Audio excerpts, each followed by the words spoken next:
अस्सलाम वालेकुम दोस्तों, तुसी देख रहे हो हसीन पंजाब टीवी ते मैं तुहाडा मेज़बान अमीर हमज़ा। दोस्तों, सब तो पहले अपने चैनल हसीन पंजाब टीवी नूं करना सबसक्राइब ते नाल लगे बैल दा बटन दबाना ताकि साडी हर नई आने वाली वीडियो साडे वीरां तक आसानी नाल पहुँच सके और तुसी वीडियो देखो सब तो पहले।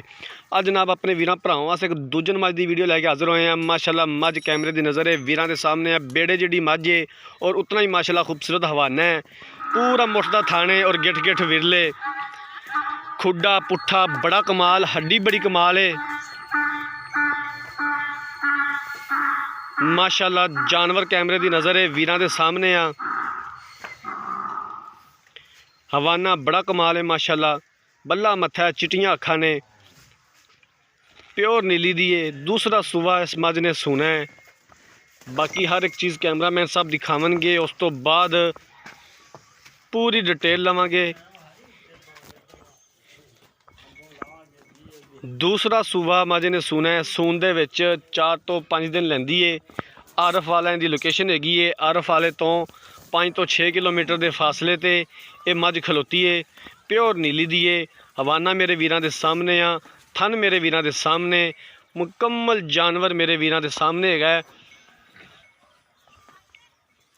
अनमोल ते अच्छे जानवर की वीडियो पाई दी है। कोशिश करी दी है कि अपने वीरां नूं अच्छे तो अच्छा जानवर दिखा सकीए। बाकी लड़े दे ने मुकद्दर ने। हवाना माशाल्लाह नज़र आ रहा है, सूह दी असार तो लैके धुन्नी तक हवाना।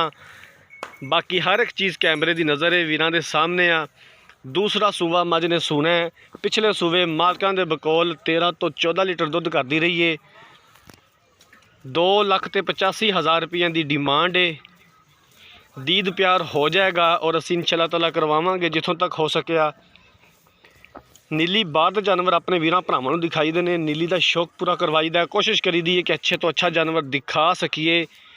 बाकी मझ कैमरे की नज़र है, वीरां ने पूरी तसल्ली करनी है। बाकी हर तरह की गारंटी होगी हसीन पंजाब टीवी की भी ते मालकां दी भी। 2,85,000 रुपये की डिमांड है। दूसरा सूबा ने सूना है, 4 तो 5 दिन लैंदी सून दे विच। पिछले सूबे 13 तो 14 लीटर दुध का रिकॉर्ड है।